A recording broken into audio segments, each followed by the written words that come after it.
দলিল লেখকদের মানুষের আস্থা ও বিশ্বাস বজায় রেখে কাজ করার উপর গুরুত্ব দিলেন মুখ্যমন্ত্রী ডাক্তার মানিক সাহা।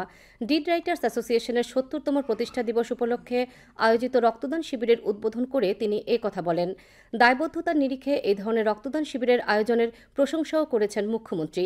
আদালত প্রাঙ্গণে আয়োজিত অনুষ্ঠানে দলিল লেখকদের মানোন্নয়নে কর্মশালার আয়োজন করা যায় কিনা ভেবে দেখতে তিনি পরামর্শ দিয়েছেন। রক্তদানের গুরুত্ব তুলে ধরে মুখ্যমন্ত্রী যুবকদের বেশি করে রক্তদানে এগিয়ে আসার আহ্বান জানিয়েছেন। এর আগে সম্পাদকীয় প্রতিবেদন পেশ করা হয়।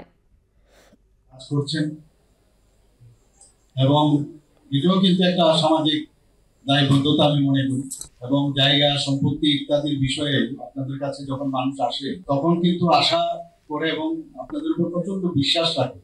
ডিড রাইটার্স এর কাছে যদি সদস্যের কাছে যায় তাহলে আমার কাজটা প্রপারলি হবে, আইন অনুসারে হবে, ভবিষ্যতে কোনো সমস্যার সম্মুখীন হতে হবে। এবং আপনাদের এই বিশ্বাস যারা আপনাদের কাছে আছে সেটা কিন্তু আপনাদের উপর অনেকটা নির্ভর করে।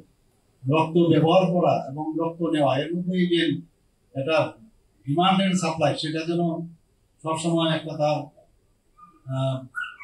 ব্যালেন্স থাকে, সেই উদ্দেশ্যে আমি সমস্ত যারা এখনো রক্ত দেয়নি এবং বিশেষ করে যারা ইয়াং জেনারেশন 18 বছরের উপরে তাদেরকে আমি বলবো রক্তদানে যেন ওনারা এগিয়ে আসেন।